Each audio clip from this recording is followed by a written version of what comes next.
You're listening to an Airwave Media Podcast. Welcome to True Spies, the podcast that takes you deep inside the greatest secret missions of all time. Suddenly, out of the darkness appeared Bin Laden. You'll meet the people who live life undercover. What do they know? What are their skills? And what would you do in their position? Vengeance felt good. Seeing these people pay for what they'd done felt righteous. True Spies from Spyscape Studios, wherever you get your podcasts. Hey everyone, quick note before we get into this episode. Yeah, this one's a little different from our usual Queens content. Normally, we're talking about like royal drama, history, powerful women, but over on Patreon, we sometimes go a little darker. A little spookier, a little more true crimier, a little more what the actual hell happened here. Exactly.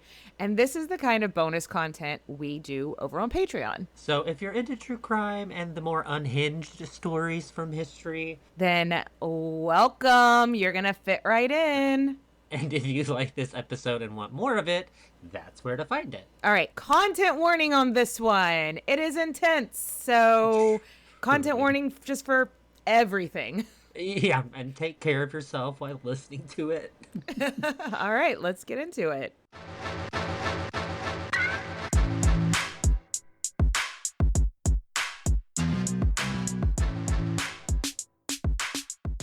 So this one today, which is something that I randomly went down a rabbit hole about that was not women in history related. And so I've been reading about this case for like the last year. But Nathan, have you ever heard of the Fritzl case?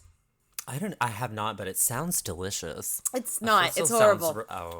Sorry. I know. It sounds like a dessert or something, doesn't it? Yeah, some kind of like powdered sugar donut or something, doesn't it? It sounds so tasty, but it's gonna be awful. It's gonna be such a bummer. Okay, I'm just gonna get into it. But before we get started, this is a very, very, very disturbing case. So, content warning. Yeah. Everything. Content warning, sexual assault, death, domestic violence, all of it. So goody. Isn't it so funny how like since like the true crime genre came to podcasting, women are now like so desensitized to the like, ooh, somebody's going to get kidnapped in this story. Tell me more. So I'm just going to get into it. And we are going to start the story off with the birth of a guy named Josef Fritzl. Fritzl was born April 9th, 1935 in Amstetten, Austria, which is kind of a smaller town. I think right now population is only like 100,000 or so. So not small, but not huge either. I'm going to try to skim over some of Fritzl's upbringing so this isn't like a 5-hour story. And also it's a bummer, but we're going to discuss what you need to know to set up the story. Joseph's parents weren't married, and his father was very absent from his life. But when he was around, he was drunk. And his mother was very mentally not okay. I don't know a whole lot about her backstory, but something is wrong with this woman.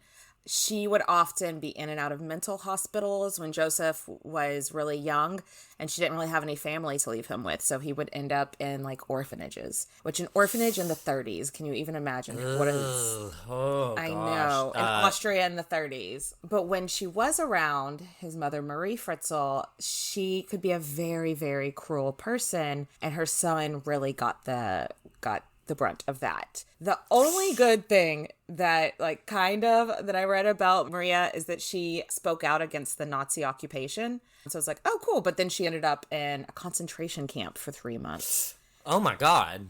Yes. So when Joseph was in the orphanage, they told him basically, your mother is dead. Because most people don't get released from concentration camps. But she got released after a few months. And so he was like, yay, she's not dead. I don't have to live here anymore. But oh no, I have to go back to living with this really mean person. She was super, super abusive in like really creative ways. He would do some like minor infraction. And so he lost house privileges for a few nights. So he'd have to sleep outside, couldn't come in the house. Really? That sounds very like 1930s abusive though. Like I remember hearing some of those stories about my great grandparents being like, yeah, I used to have to sleep outside if I messed up, like that sort of thing, where it's like they treat you like an animal. And so it's that form of abuse. Yeah. So he's living in a really, really abusive home. And this went on for all of Joseph's childhood until when he was 15. One day his mom comes in just being abusive, and it just kind of dawns on him like, oh yeah, I'm bigger than her now. And he just hits her back. And so then the roles reverse. And so the rest of the time that he's living in her house, he is super, super abusive to her. He was really cruel to her for the rest of the time he lived in her house. So toxic relationship just all around. Sounds like it. Now, in school, Joseph did pretty well. He was certainly a really smart guy. He made good grades, but he wasn't really popular because everyone was just sort of like, that boy ain't right. You know, who's that weirdo? They were like, guy? something is off about that guy. And the kids could just tell. What they didn't know is that Joseph had a new hobby in town. He took up being a peeping Tom. He would sneak around at night trying to look in either on women who were changing or couples that were bumping butts and try to look in the window or listen. Yeah. Okay, that's not like I love how it has a cute little name to it. A peeping Tom. It's like, no, you're a sexual assaulter. Yes, like you are a criminal. We let's really not give should- him a... We really should stop using that because it does kind of sound like you're just like a little mischievous guy and not committing an actual predator. crime. You are a sexual predator. Exactly. Yeah, so let's not call it a peeping Tom anymore. So this sets the stage for one of the two main characters in this story. An abused child with a severely mental ill mother who is not processing any of this shit great. So fast forward a little bit, and Joseph goes to college and he becomes a electrical engineer. And he's super smart. He's tall. He's kind of handsome. I think he kind of looks scary, but I could see like maybe when he was younger being kind of handsome. And he's like, okay, I'm 21. I'm done with college. When Fritzl was 21, he met a 17-year-old girl named Rosemarie. She was pretty, from a good family, and she was very quiet and very obedient to her father, who she still lived with because she was a child. And Joseph told his friends he thought she'd be a good wife because she seemed very submissive, which to me doesn't sound like a good reason to marry someone just because they're here we are. Yeah, this sounds like some toxic masculinity. Yeah. Oh, buddy. Hold on. Hold on to your butt. Hold on to your toxic masculinity. The two were married in 1956, and he was right. She was very submissive. She did whatever he said and seemed to just kind of lose her personality in him. I mean, she went from living with her father to living with her husband, who was like a new authority figure. So, she, that's just what she did back then, though. So Joseph was very into that being his wife became her entire personality. And he was a very strict husband, and she tried her hardest to meet all his requirements. Always have dinner on the table at the right time, never talk to other men, don't really leave the house if he says not to, just do whatever he said, and she did it. Yeah. Different time. I'm sure even in that time there were women that had more autonomy than that, but... Yeah. Whatever. So they start having a family. He was a bit of an abusive dad, but honestly, for the time and place, I think the abuse that his kids suffered was kind of more like norm. Kind of like you and I were talking about earlier.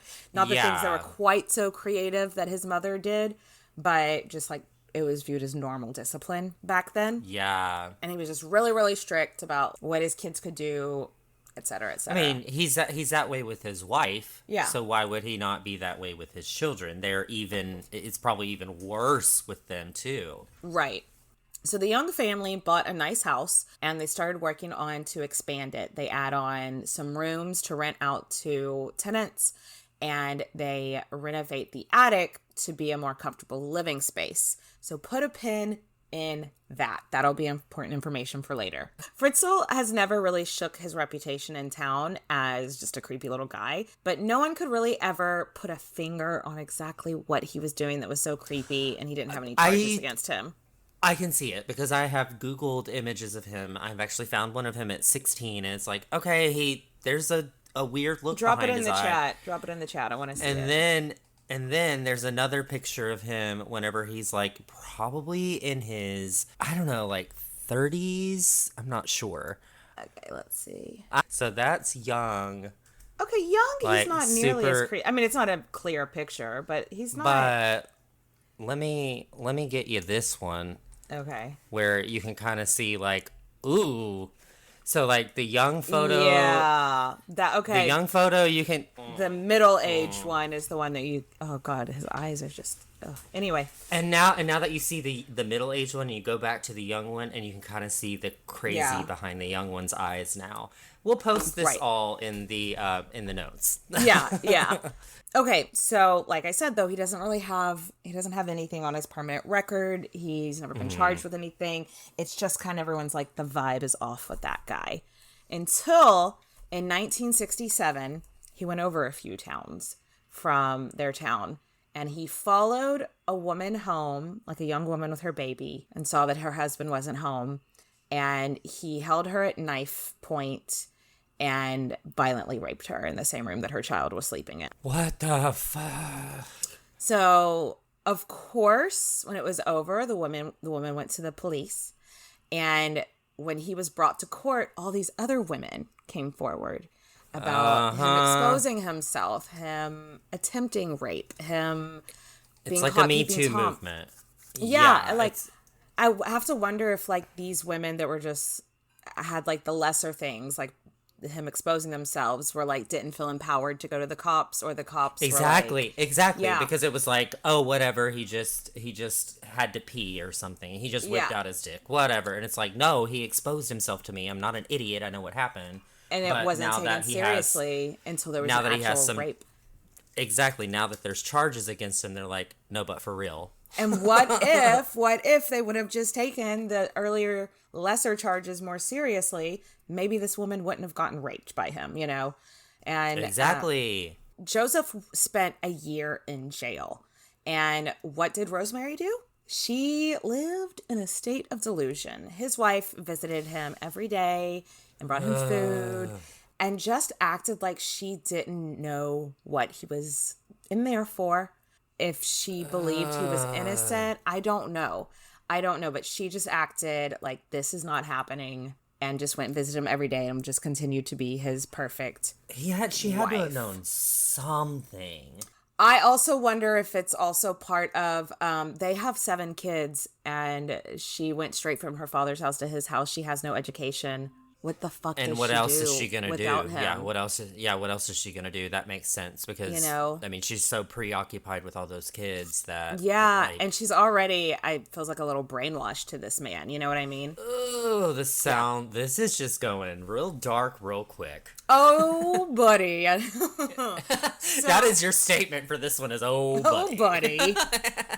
When Joseph got out, he was permitted to go back to work. He only served, I think like his sentence was like 16 months, and he only served 12 months for like good behavior or whatever, which, personal opinion, rape is bad behavior, but whatever. Yeah. So he was permitted to go back to work, and everything kind of went back to normal.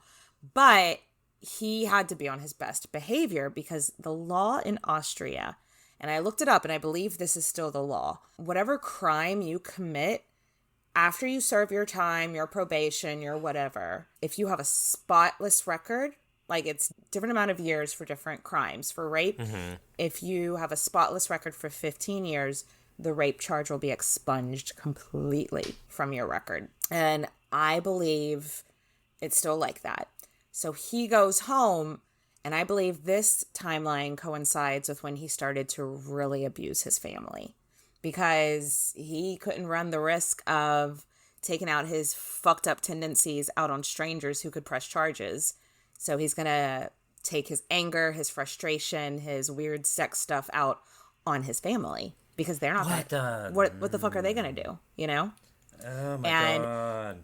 And I think this was also before a time when, because I remember growing up, teachers telling kids, if anybody ever touches you in a spot where your bathing suit covers up, tell the teachers. And I remember as a kid being confused by that and like telling my mom, I was like, I mean, you help me get dressed every day. Of course you touch me on my stomach. Of course because I wasn't. And she was like, no, they mean something else. Yeah, she's like, that's not what that means.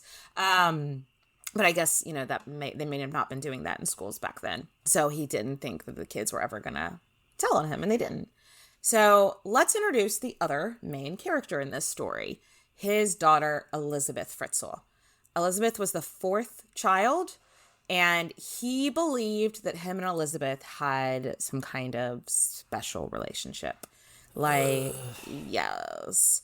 So whenever he, is out of jail and everything and having to mind his manners outside of the house, when Elizabeth is about 10, unfortunately, he starts, exposing himself to her and touching her. Is this like a narcissism thing? Does he think, is his daughter somehow like him? And that's why he likes her? It's like this weird narcissistic thing where he's like, oh, she's just like me. Couldn't find any context into like what they had in common. She didn't seem to have like a huge interest in electrical engineering or anything like that. So I don't know why Elizabeth, but here we are. Yeah, he started abusing her sexually on top of like the way that he was abusing his other kids.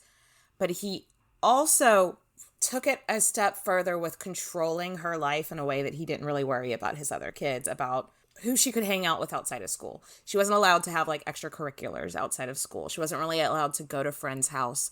She couldn't have friends over. She couldn't talk on the phone with friends because he didn't want her to, I think he didn't want her to like make a good friend and confide in them what he was doing to her. Now, Rosemary surely knew about all this. How could she not? How do you not? Like, he's favoring one daughter. He has this history of doing this type of stuff. He's treating her differently than all the other kids. So obviously he's doing something to her. I know the whole family must be scared of Joseph, but it's just fucking Rosemary. Like, anyway. That's a whole different thing, because we could go down that rabbit hole of how sexual abuse back in the 30s, 40s, 50s was way, like, it's bad now. It's horrible now. Yeah. But it was something where they were like, oh, it's just not happening. I don't know what you're talking about. Like, yeah. And I don't think they had a whole lot of sex education in school either, so kids weren't prepared with the language of what was happening to them, Exactly. So in the late 70s, Fritzl applies for a permit to build a cellar under the house. And remember, he'd already done the expansion and added in some rooms for renting. He'd already flipped out his attic. So this didn't seem weird to anybody. Also, this is Cold War time in Austria. Everybody's building bomb shelters, Yeah. So when he applied for the permit to build out the cellar, it got approved, and it didn't really... Like, oh, okay, you want a bomb shelter? It needs to be soundproof? Cool, yeah, whatever. Cool. It was normal. It was normal. It wouldn't have made anybody look twice.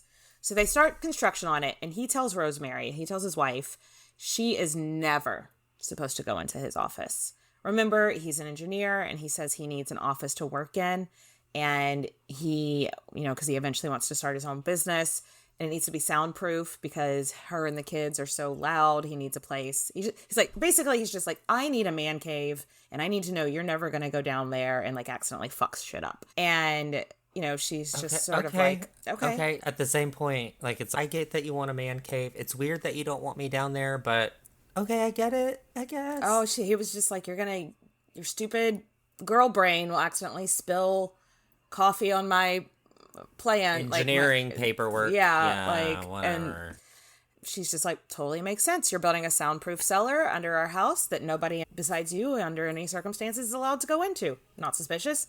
This sounds great. Don't be suspicious. Don't be suspicious.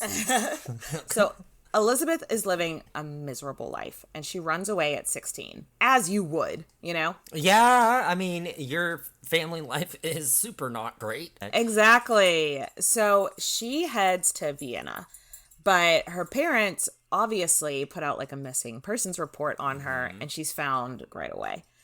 And so Joseph, acting like the worried father, drives to pick her up at the police station, is like, oh my God, we've been so worried. Thank you so much for finding her. We love her. We missed her so much. But as soon as they get in the car to drive home, he's like, you do know that I'm never going to let you leave me, right? Like, you should quit trying because you are never going to leave.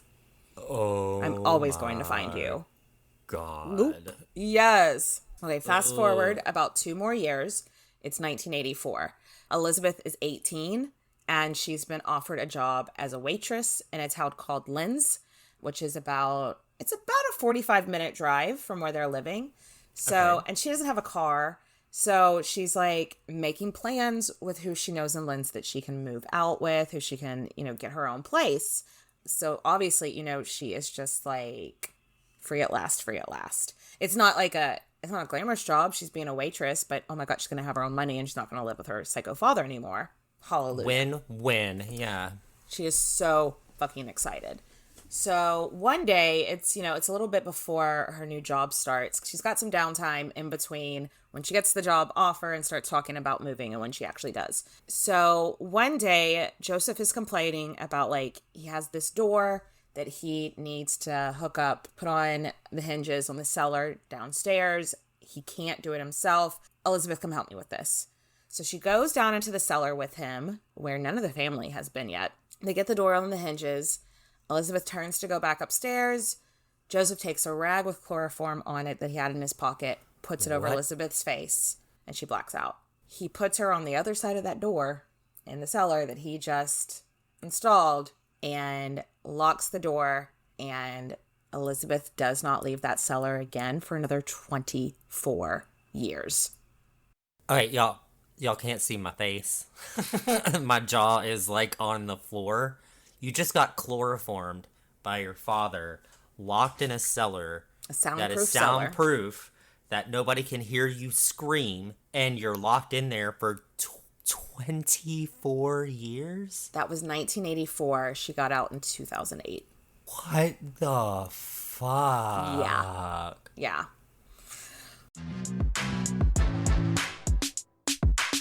Okay, I don't know about you, but I like keeping my money where I can see it, preferably in a jeweled coiffer, not being siphoned off by some shady little courtier known as Big Wireless. Truly, the way these phone companies have been taxing us, it's giving medieval peasantry. I finally got fed up with the insane bills, the bogus fees, and those free perks that are absolutely not free, and then I switched to Mint Mobile. And if I were making the switch today, this is exactly what I'd use. Mint exists purely to overthrow the tyranny of overpriced wireless. Mint Mobile is here to rescue you with premium wireless plans starting at just $15 a month. $15. That is less than a historically inaccurate corset from Shein.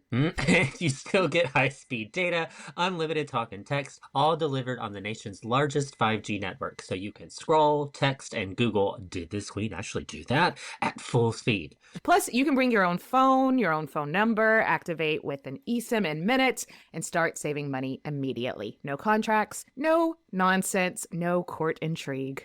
So stop overpaying just because that's how it's always been. We are breaking generational curses, including bad phone plans. Ditch overpriced wireless and get 3 months of premium wireless service for Mint Mobile for $15 a month. I love this, and we think you will too, so consider this your royal decree. If you like your money, and we know you do, Mint Mobile is for you. Shop plans at mintmobile.com/queens. That's mintmobile.com/queens. Upfront payment of $45 for 3 months, 5 gigabyte plan required, equivalent to $15 a month. New customer offer for first 3 months only, then full price plan options available. Taxes and fees extra. See Mint Mobile for details.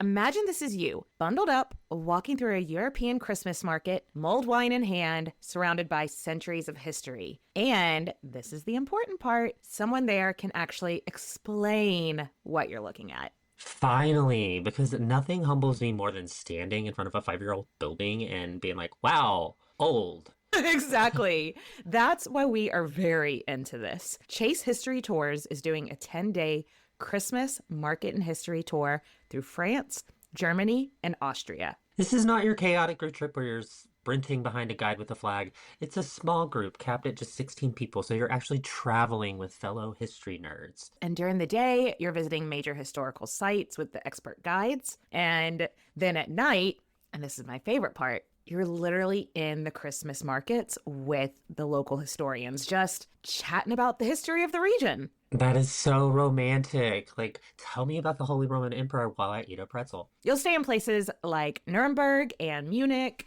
with stops in Salzburg and those ridiculously charming German towns that look fake, but they're real. And it's hosted by Will Clark from Grey History, so you know the history content is going to be legit. So if you're like us, history obsessed, love a festive moment, want to travel with people who also care, then this is truly ideal for you. And there's an early bird deal. You can reserve your spot with a fully refundable deposit before April 15th, 2026 and get 10% off. Go check out the full itinerary and grab your spot at chasehistorytours.com. That's chasehistorytours.com. Honestly, this feels like a Queen's podcast field trip waiting to happen. Oh my God. Okay, I know why you've been saying, oh, buddy, this whole time. Oh, buddy. Uh-huh. So some time passes, like a day or two, and Rosemary is like, where is Elizabeth? And she files a missing persons report and she also calls the restaurant where Elizabeth is supposed to start working. And she's like, have y'all heard from her? Like, is she maybe push up her start date? Do y'all know where she's living? And they're like, we haven't seen her or heard from her. No. You know, she did have some like casual friends. She didn't have any close friends, but they were like, no, it would be so weird if Elizabeth showed up over here. She's never allowed over here, you know? And so the police are like, okay, she's 18 and she ran away. She's tried to run away before. Like, clearly she doesn't want to be here. I mean, okay. I hate this, but I understand that logic. Yeah. Because she had already run away before and was successful for a little bit. So it would make sense that, oh my gosh, she's missing again. Oh, she ran away again. She's 18 now. It's not actually, not technically running away.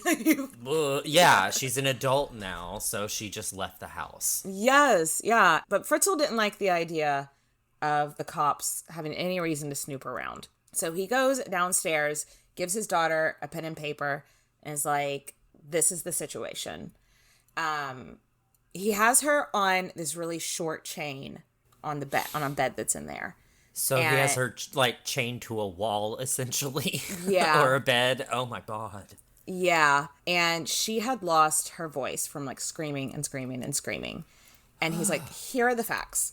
This room is soundproof. You can scream all you want, but no one's going to hear you. The door that you helped me put on, I'm an electrical engineer, so I like rigged it up so that if somebody that isn't me or somebody that doesn't have the key, a special key, tries to unlock it or open it, it's going to electrocute you. That was not true, but she didn't fucking know, you know? You're trapped. The sooner you accept that, the better. So he forces her to write a letter to both of them, to him and her mom, saying, I joined a cult. I ran away. I joined this cult. I'm not going to tell you where. Don't try to contact me. Don't try to find me. I don't want anything to do with you all. Don't expect letters from me. Don't send the police after me. I can be in a cult if I want to be. What was the time frame on this? Like when... 1984 is when. Okay. Like that. I mean, the 70s was super... Yeah. 60s, 70s, and 80s was like cult central. So that, I mean, yeah, diabolical plan. This is a very diabolical plan, and it's awful. He drives 100 miles out of town to post the letter too. Holy shit! So that, you know, they couldn't just be like, well, there's no postage. How did this get here? So Rosemary shows that to the cops. They're just like, case closed. Your daughter's in a cult. Adults can be in cults if they want to be. There's nothing we can do about it. Bye. Oh my God. Yeah. Do you remember that rape that Joseph was convicted of? Remember how I said after 15 years it's expunged? When she goes missing, it's been 17 years. So even if the police had been like, that guy gives me the creeps, and they did go look up his backstory, the police aren't going to see that rape on his record at all. And so, and also that didn't happen in the town they lived in. It happened in Linz. And so, but like it's completely off the records, which is just wackadoodle. How is that even still a law? Like, I know. How is that even still a thing? Like, you should be a registered rape offender if for the rest of your life, I think. Yeah, like, you should. Yeah. It wouldn't show that he's a violent sex offender, and just that he was an engineer and a family man, and a lot of people found him off-putting, but that's not illegal, No, so you can't arrest somebody for being a weirdo. Yeah. Also, this is a generation of people that grew up during the Nazi occupation of Austria. I'm sure a lot of people are a little off-putting, Yeah, very true. So the horrors that Elizabeth Fritzl experienced in her new home are just disgusting. And honestly, I don't want to go into all of it because after she was chained to the bed, after she quit screaming every day, he gave her a longer chain and just started giving her more and more quote unquote freedom. Okay, you're locked in a base or attic or whatever. This Basement. is not freedom. Yeah. This is not freedom. He would come downstairs and he would sexually assault her twice a day. And she didn't have anything. She is down there in this basement, no TV, no books, no nothing, no clock, doesn't know what day it is. Yeah, just waiting for, just knowing that when she hears the door open, she's about to get sexually assaulted. That's all she has to anticipate every day. Oh, good Lord, this is awful. I know. Do you see in the show notes in the margins, I have a link here. Let's look together at pictures of this space. Okay, so it's a little... So it's a little room that's where the door would open into the little room with the little bed. And do you see that narrow hallway? And then into the bathroom space? That's it. That is all the space. Oh my God. It was 150 square feet or something. Think about how small that is. I mean, that's probably about the size of the room I'm in right now. Just our guest bedroom. Oh my God. I think our guest room's a little bit bigger than that, actually. But you know what I'm saying? That's being locked in that room for 24 years. 24 years.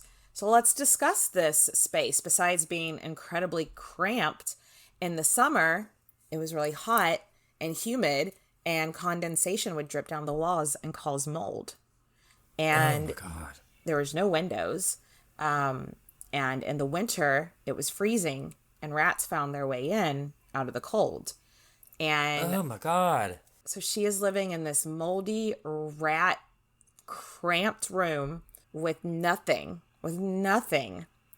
And all the while knowing that her parents and siblings are just above, not looking for her anymore because she wrote a letter telling them not to. And then every day her dad would come down and assault her. And yeah. Oh my gosh. So the family has no idea because they think she's off with some cult somewhere.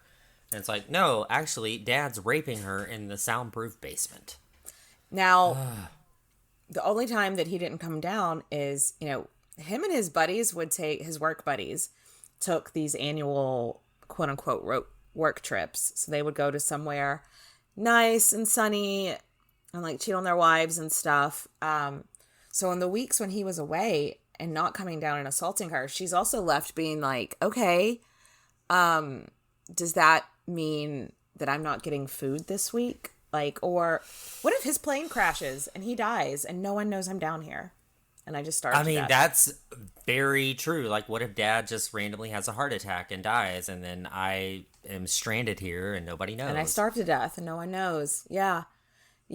So I can't imagine which is worse, knowing your dad's coming down to assault you or him not coming down for a day. And you're just has he died?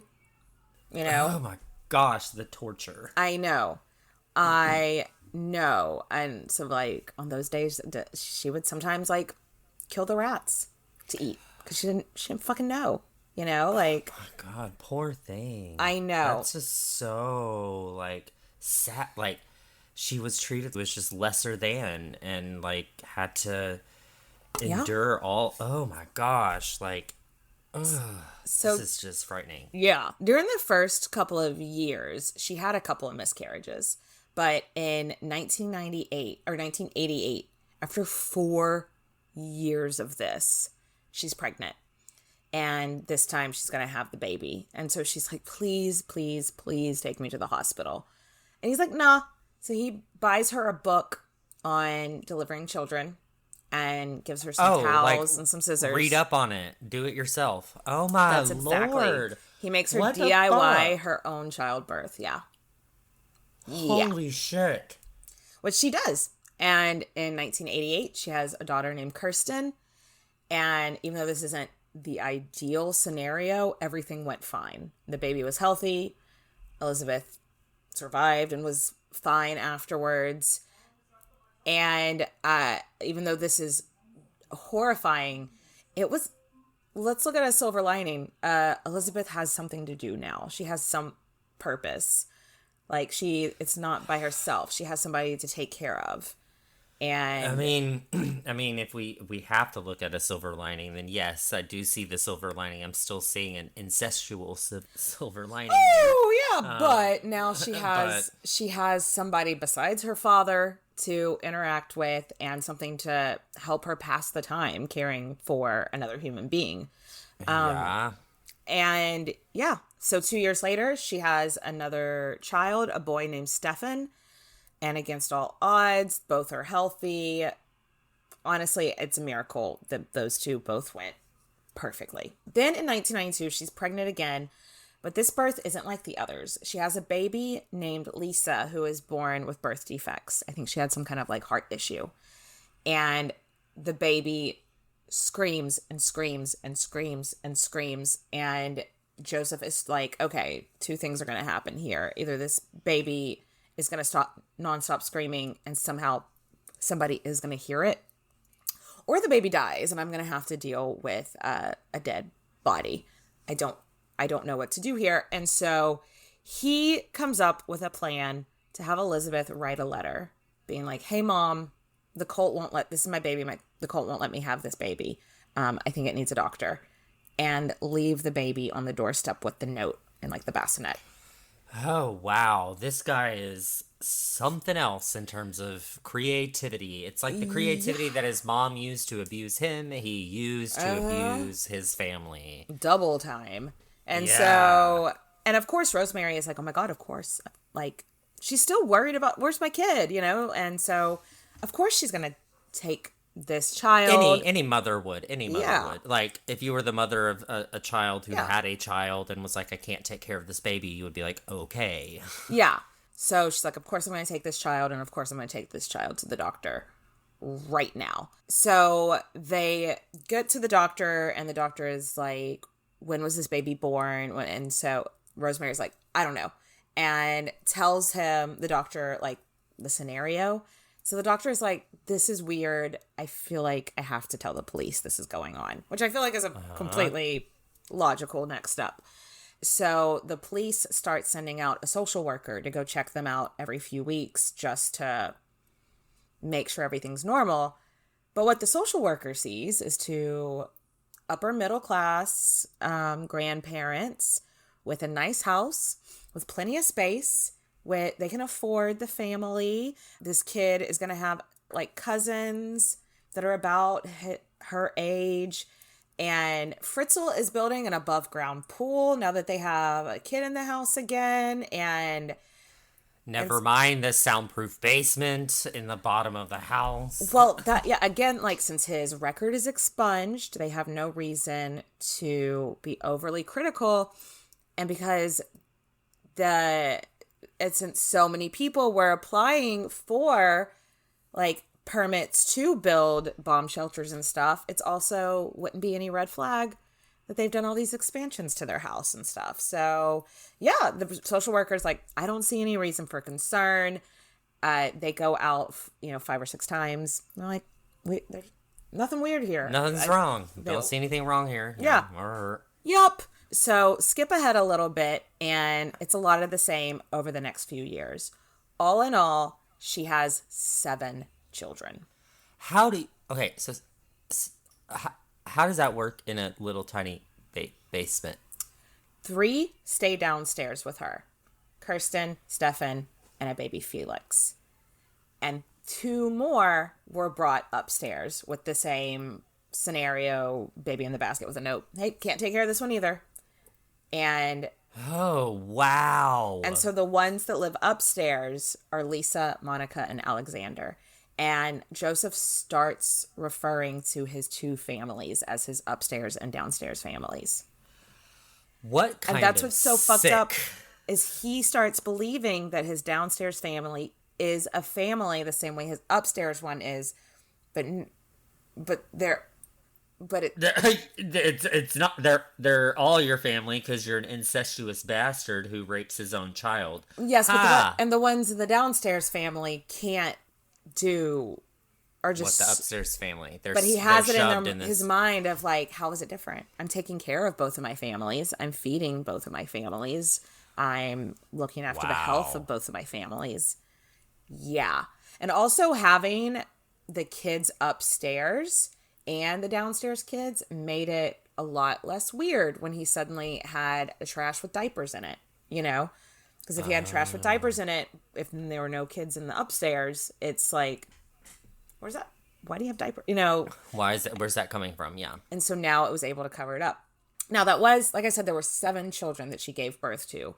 But one of them, a son named Michael, who was twins of her son with her son Alexander, he died soon after being born. Because Michael was an infant, Joseph was able to get rid of the body pretty easily. He had him cremated and hid his ashes. But I think this is when Joseph started thinking about that would be a lot harder if it was an adult body, you know? He starts thinking, like, what if Elizabeth dies? What the fuck am I going to do? You know? So I think he starts to realize, yeah, you may have gotten yourself into some pretty crazy shit here, buddy. And one thing I have in here that I didn't put in the notes, but I saw, like, it might have been around that time that he started trying to be like, okay, eventually I'm going to move the downstairs family upstairs. And in his mind, he was just like, and everybody's just going to accept it because everybody does what I say. And so, like, so it's like this delusional, but not really, because in his head, he's been doing all of this and, I'm the man of the house. Yeah. Therefore, once we everybody's move my upstairs, family. Yep. Yeah, everything will be fine.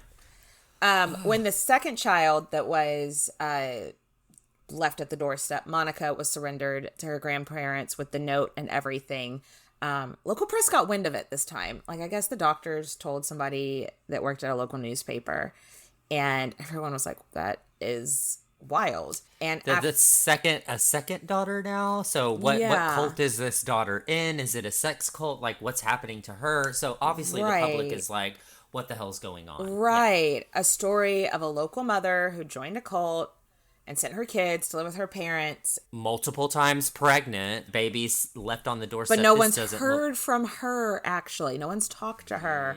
And the reporters kind of start, like, digging around, and people in the town start being like, what cult? Where is this cult? Like, should we be, like, are they recruiting people? Yeah, they should be worried. They should be worried about it. Yeah, they absolutely should be worried about it. And since she's not calling her family, is she being held there against her will? Like, people start asking questions. And local reporters tried to start, like, interviewing people in town that knew her. But remember, she doesn't have any close friends because of how she was controlled. So he'd ask people like, oh, you went to school with Elizabeth. Does this sound like something she'd do? And everybody'd be like, she was so quiet. I don't know if this, like, even her, like, 1 or 2 friends that knew her better than other people were also like, man, I don't know. Like, we just basically just talked to her when we walked home from school together. So it was Nobody's super close. Yeah. Yeah. No one can tell you if this is super out of character for her, you know? So another silver lining is that there are now 4 people living downstairs, and Josef agreed they had room that they could expand to add another bedroom to the downstairs. Oh, great. Awesome. Thank you. And so he just dad. throws down some shovels and some spoons and says, "Start digging." And so now his daughter and his children with his daughter are just building an extra room now. Cool. What? Like, yay for something to do? I don't know. Like, oh my gosh. About 12 years in, Joseph brought down a TV. The way that it was described that Elizabeth talked about this, it was like the best day of her life. Because it was just... I bet she has entertainment now. And, I mean, it's just something... It's something. And it's something so she can now also show her kids, like, there are other people in the world. And this is what outside looks like. And this is what, and like... The trees look like. This is what the grass looks like. This is what the sun looks like. Like, these children have never stepped outside. You have to, like, put yourself in that situation where they've been living in a cave. Yeah, and I mean, if she's been down there for 12 years and her oldest child was 4 years into the captivity, is that 9? So her oldest kid is like 8. And it's like an 8-year-old. Oh my God, can you imagine all the energy of a little kid in this little bitty space? Woo. Her 8-year-old's never seen grass or, I don't think they got like a whole lot of reception or anything, but I think they were able to get like 1 or 2 local channels. And then the dad like brought down a couple of like cassette tapes. Not cassette tapes, what were VHS tapes? VCR, VHS. Yes. Yeah. And it was just like, here y'all go. So at least it was something. But like, how sad is your life that it's like your best day ever just because you get a TV? Like, that really, I was like, I'm so happy for her, but it was also really upsetting learning about that. Yeah, because it's not like she's in the 1950s when this happened. And no, getting a TV would be like a big deal. This is like in the 90s or 12 80s? years in, it'd be like 96. Yeah, so this is like almost the year 2000 and she's getting a TV, which you could probably buy at Walmart for like $100. Yeah. So it wasn't a big deal. Yeah. So in captivity, her first child, Kirsten, she had in 1988. And then her last kid that she has in captivity is born in 2002. So there's like 14 years difference or so. And so, like I said, he was starting to refer to them as, Josef was referring to them as his upstairs and downstairs family. He started ramping up the quote-unquote luxuries for his downstairs family after Felix was born in 2002, because he thought Felix was special. Like how he had that special connection with Elizabeth. So he has a new special connection. So this is the other person he's going to groom, essentially. And so he starts bringing down more things because he's like, well, Felix needs more books. I don't know why he didn't just bring Felix upstairs. Whatever. He was like, now you'll have books, and the kids have like coloring books, and you have TV. Am I just father of the year or fucking what? Oh, I thought this was really cruel. He made sure that the downstairs kids knew about the upstairs kids. So he would bring down home videos of like, oh, this is your brother. Here's his birthday party. So they knew about the upstairs kid, but the upstairs kid didn't know about them. Yes. What the hell? So and it's like this whole classist. He would show pictures to the downstairs kids of the upstairs kids. Like, oh, this is them on their first day of school. This is them at the park. This is them on their birthday. Yeah. Oh, that is so. It's like a classist. Like, it's literally a classist. Like, you're the uptown girls and you're the downtown girls. And the upstairs kids get to go to school and have friends and see the sun, and you don't, But he would present it to them like he expected them to be like, thank you so much for showing us our family. What the hell? Yeah. Really, really fucked up. I have to wonder if he just like had it in his head, like if he really thought he was being nice by showing them pictures of the upstairs family, or if it was like a torture tactic. I really can't. I think it's a torture tactic. Like this guy is a narcissist. Like I think he sees himself in Elizabeth, and that's why he held her in the basement, and now he sees himself in Felix, and now he's even going worse off, and it's getting even worse. So to me, this is a mental illness. Yeah. 100%. And he's convinced himself, because he's a narcissist, he's convinced himself that he knows everything. And this is just how the world should work. Yeah. And so it's like, no, because you've got people locked in a basement. Yes. So in 2008, Kirsten, who is now 19 years old, she gets sick. She gets really sick. I think she has a seizure or something. She's running a fever. Elizabeth is looking through the medical books she's got down there, and she's like, this is beyond my capabilities. I am not equipped for this. Yeah. And she just begs. She was like, please don't let my daughter die down here. Please, please, please, please, please. You have to take her to the hospital. And honestly, I think the only reason Joseph agreed to take her to the hospital is because he remembered the only reason he got away with hiding the body of the infant was because it was so small. This is a 19-year-old woman. Like, he can't. He's screwed at this point. Yeah. So he was like, okay, whatever. I am surprised that in the 24 years, this was the first medical emergency. Do you know what I mean? Right? Like, seriously? No son, eating scraps that Joseph brings down, living with mold and rats.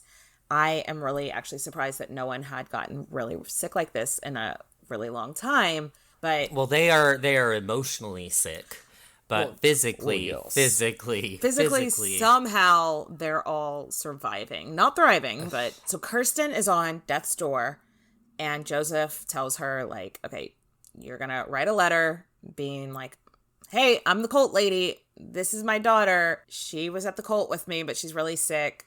I need y'all to take care of her. Joseph is like, help me get her into the car, and then you go back into the basement, and then I'll take her to the hospital. So that's what she does. Honestly, if it was me, I think there's a real good chance as soon as the daughter was in the car, I'd bolt. But I don't know. I guess grooming. She's thinking about her kids that are still down there. Like, I mean, it's all part of the grooming process. Yeah. So Fritzl takes Kirsten to the hospital and shows the doctors the notes from Elizabeth, explains the situation. And I think everyone was like, yeah, we know about the weird lady that joined the cult that keeps sending her kids here. He gets the doctors, take Kirsten in. She gets put in like intensive care, but she's gonna be okay. She's gonna survive. But the first thing the doctors notice, they're like, this girl looks like she's never seen the sun. She is translucent. Like, she is so deficient of so many vitamins. Surprise, surprise, surprise. Our bodies are supposed to be out in the sun because it gives you that vitamin D. They're like, also, it looks like this girl has never seen a dentist. We are looking her name up in the records because, now it's 2008. We have the internet. Like, this girl is a ghost. Like, both physically, she looks like a ghost, and there is no footprint of her anywhere. And they were like, we have so many follow-up questions now. And so they call the cops, like, something fucked up is going on. Remember that woman that's in the cult that keeps sending all her kids here and stuff?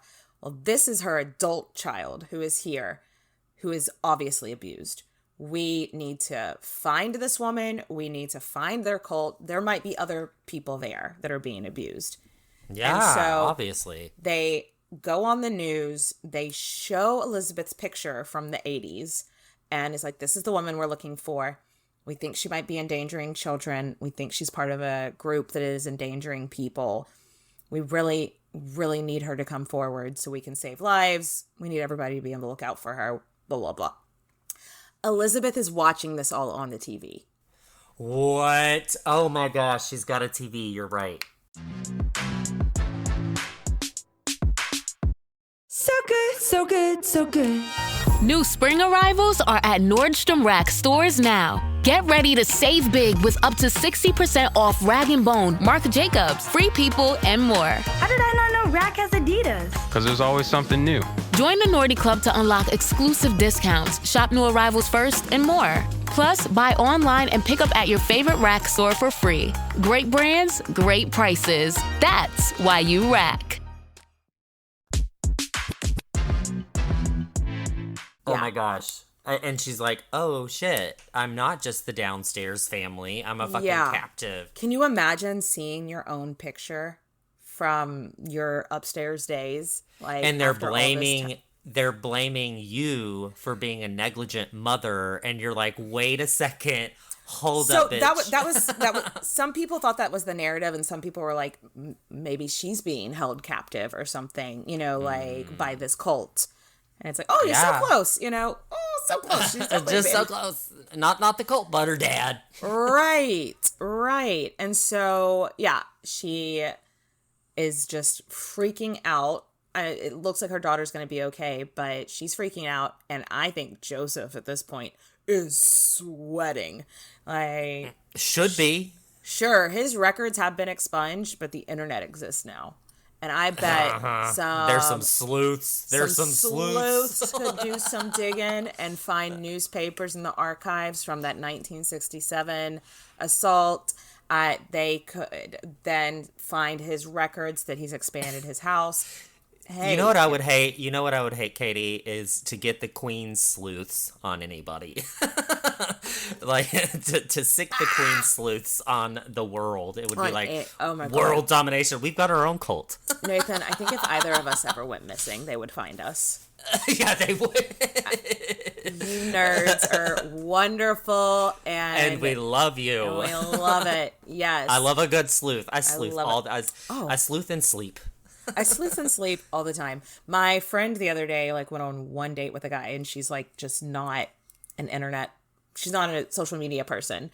She's like, but I want to know more about him. And I was like, oh, hold my beer. And I was like, what's his first name? She didn't know his last name. And I was like, do you know where he went to college? And she was like, yeah. And so I found him on LinkedIn in 30 seconds. I was like, is this your man? And so from there, we could continue to stalk. So I should really be in the FBI. But anyway. So, they are, Josef is like, fuck, the internet sleuths are going to come for me. And he is sweating, and he goes to Elizabeth, and he's like, okay, we need to get out of this. We need to put on our thinking caps and figure out a way out of this. To which I'm sure she's like, the door, just let me out. Just let me out. Door. Like that is the way out of this. And the truth is the way out of this. He's like, I'm going to take you to the hospital so you can give them more information about Kirsten, but you are not to leave my side. Like, if they say they want to speak to you alone, be like, no, my dad with me, blah, blah, blah. And Josef came up with this elaborate story, how they were going to explain everything. And Elizabeth is just like, yeah, whatever you say. Absolutely. You got it. So I will not leave your side. And she's acting like she has Stockholm Syndrome, being like, oh my God, I would never. She's playing along. Yeah, she's playing along. Can you imagine how her heart must have been beating on that drive to the hospital? She has to play it, but she has to play it smart because she has this freaking crazy ass dad. She's got her two other kids still in captivity. And two other kids still there. Yeah. So if something happens, dad could go kill the other two kids. Mm-hmm. I mean, that's what's going through her head. In her heart, it's probably in her throat, falling out her butt. Yes. Like, it's everywhere. I honestly do believe at this point, Fritzl thought that he had her eating out of his palm and that she wasn't going to say anything to anybody. But that was wrong. So they get to the hospital where Kirsten is kept, and the doctors can tell Elizabeth is not telling them anything useful. She's kind of just answering with one, yes, no, one answers. Also, they're like, you also look like you haven't seen this. Once they saw her, it became very obvious that she is a victim as well. She has the same characteristics of the child or the 19-year-old that was just brought in. So obviously were in this. Yeah. They were in the same place, and this doesn't look good. And so they are the cops are like, hey, we actually would like to speak to Elizabeth alone. And I guess, I bet, Josef looks at her to start protesting, and she's like, okay, cool. And as soon as she gets alone with the cops, basically, she is like, if you can promise me I never have to be in a room alone with that man again, I will tell you everything. Yes. I mean, good for, I hate that happened to her. Yeah. But good for the fact that she had her safe space to be like, hey, as long as I don't have to look at him again, here's the truth. As long as you can promise that he is not, I don't have to get back in a car with him. I don't, ever have to The only time I ever have to see him again is when I get him convicted and he goes to jail. Period. And the cops look at her, and like I said, there's no doubt that she isn't also a victim here, too. Yeah. And they're like, yeah, absolutely. And so she tells them basically like the cliff notes real quick. Blah, blah, blah, blah, blah, blah. Been down there for a really long time, but there's 2 more kids back there, and y'all need to go get them before he's able to get to them. Pretty much right on the spot, Josef goes into custody. He is arrested and taken in for questioning. The cops raid the home, and they find the 2 children immediately and take them to the hospital to make sure everyone's okay. First of all, those children, it said like on the way to the hospital, Felix just had his face, because he's 6, he had his little face just pushed up against the car window the entire time, just like speechless. They're like, Felix, are you feeling okay? And he just couldn't even talk because he's just looking at the world. And at the same time, little guy, like I'm happy for him, but poor little guy. And then the other son, Michael, the roof in the downstairs, I think, was only like 5'6". Like that's how tall the roof was. And Michael was 5'8". This is the first time he's ever stood up all the way, you know? So a world-rocking day for them. But what about the family? Like, can you imagine Rosemary just being like, who, what? Like the cops showing up and you just being like, what? Wait, what's happening? What's happening? And then all of a sudden they're like, we have to go into the basement, and they pull out these kids that have been in your basement. And she's just like, and then what the hell? And then the other kids living there being like, what the fuck? Like, what? Can you imagine? No idea from anybody's perspective? Oh my God. What a world rocking day for so many people. And I have to imagine her mom probably felt really guilty of being like, I knew something was weird. I knew something was wrong. Why didn't I go down there or something? Because her daughter's been there for 24 years. Uh-huh. So, lesson here. If your partner ever says, I have a secret room you're never allowed to go into it sometimes. Go into it. Yes. I'm not saying go in there every day. Go in there sometimes, though. Just break the rule every now and then. Make sure there's no like hidden doors that are going to lead to secret downstairs families, you know? Or maybe they could be doing some weird shit down there. Just like seriously. Just go in that room a couple of times a year, just to make sure. So Josef was arrested and charged with literally everything. Like basically like, what are my charges? And they just said all crimes. Rape, kidnapping, all of imprisonment, enforced slavery, child abuse, all of it. This exploded into international media coverage. Do you remember when this, when it came out that this happened? It was 2008. I feel like I remember it vaguely. I think you're right. Like, I remember hearing about it, like, in passing, and I think I read about it, but I never really, like, went into the whole deep dive. I just read that a woman had been imprisoned in a basement, and that was the end of the story for me. But now that I know the whole thing, this is awful. Yeah, and it inspired, like I said, it inspired that movie Room, which stars Brie Larson, which I think, what did she win her Academy Award for? Let's see. Yeah, so she won her Academy Award for this movie that she was in, though it's not like an exact retelling of the Fritzl case, but it's inspired by. And then this morning, I watched a Lifetime movie from 2021 that was inspired by the case as well, but it was like a lot more close of a retelling. It garners a lot of attention worldwide, is what I'm getting at. Some good news is that her daughter Kirsten survives. Miraculously, all of the downstairs kids don't have any serious physical health issues. They are all gonna have mental health issues for the rest of their lives. But I thought this was really great. The Elizabeth and all of her downstairs kids were put into an intense medical and mental therapy rehab facility for a year after this. Good. Yes. Good. They can, learn how to live life in a constructive way instead of being locked in a basement. Just tossing you out into the world. Yeah. Yeah. Honestly, I think that's something that every, even prisoner or somebody should be given is like a little bit of mental and therapy after you get released out of anything, because it can be traumatizing. Or even while you're in prison, maybe therapy is a good... Yeah, you need a little therapy. Yeah. So Josef's court date is set for about a year later. So it kind of coincides with the time when Elizabeth and her kids are getting out of their treatment facility. And so he planned to plead non-guilty.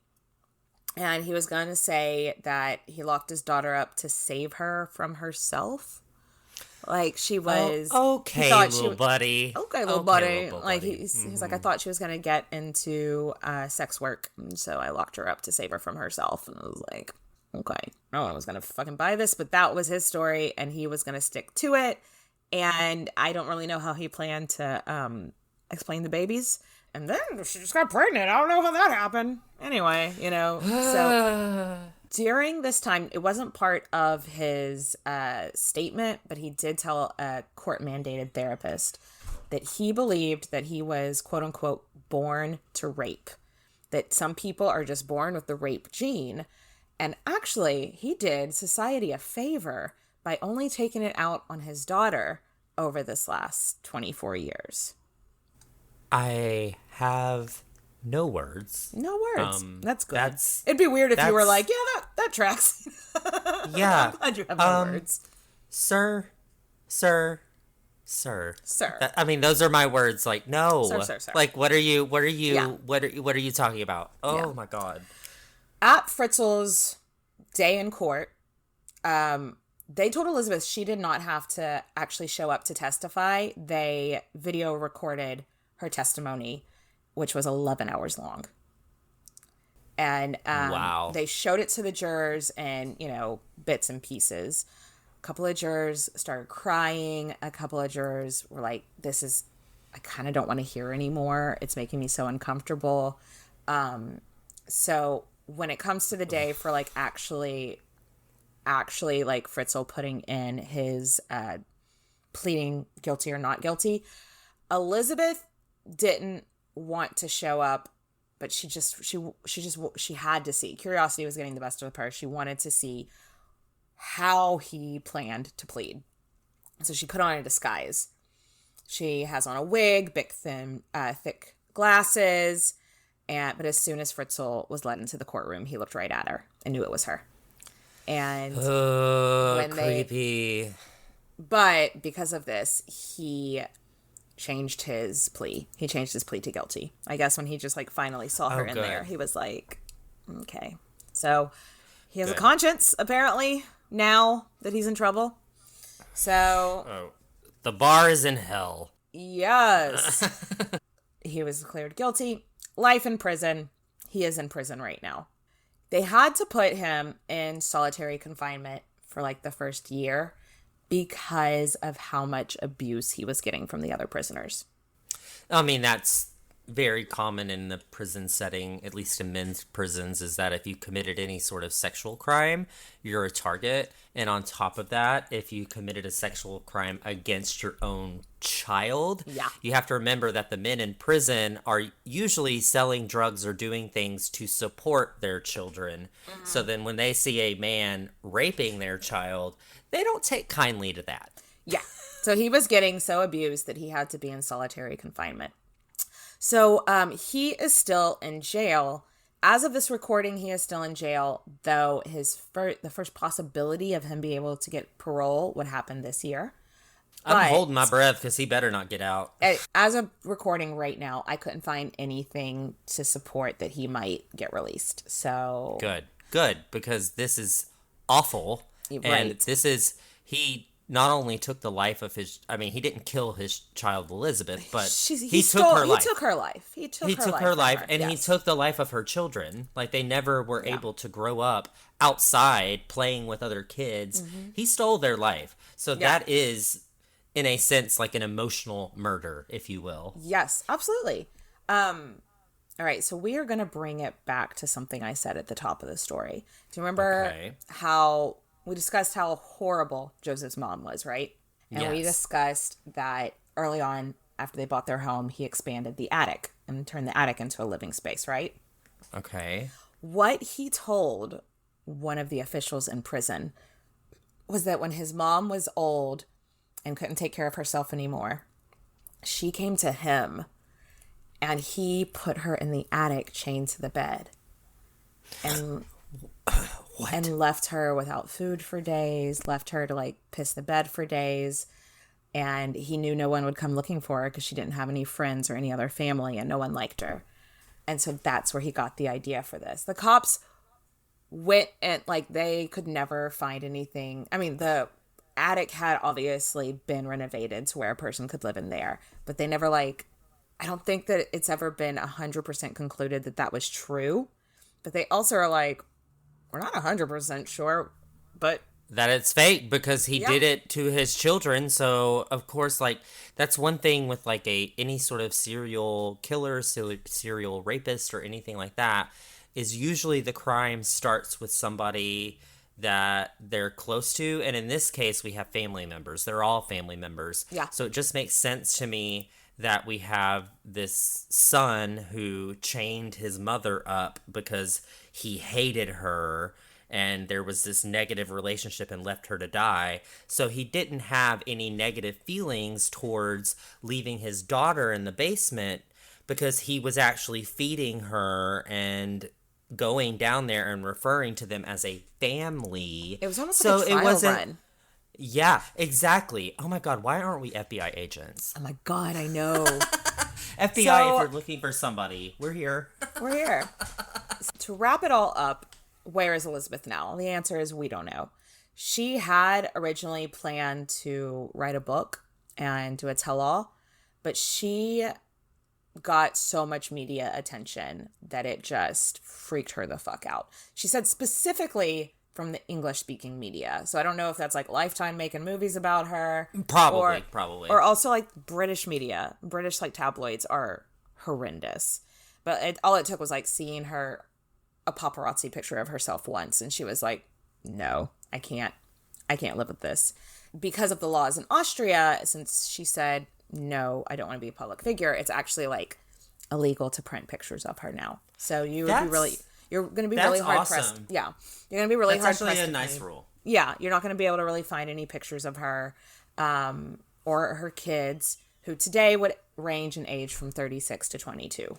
It's reported that Elizabeth at first had a really difficult time getting a relationship with her mother, but they eventually, it seemed like they were trying to reconcile, the last we heard. But a couple of years following this case, her and her children signed up for a program that changed their identities.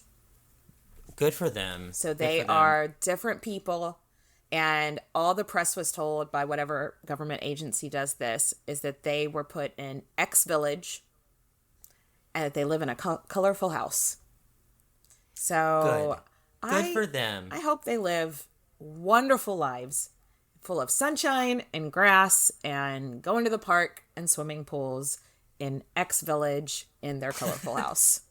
Oh, that was a doozy, Katie. Like this has given me a pause to make sure that my cult might be a little less tragedy. Hey, little more lighthearted for the next episode. So if you were traumatized by this, it's okay. It's okay. We'll be back with something a little more lighthearted. Yes. Well, Nathan, I hope you have a great rest of your day in your colorful house.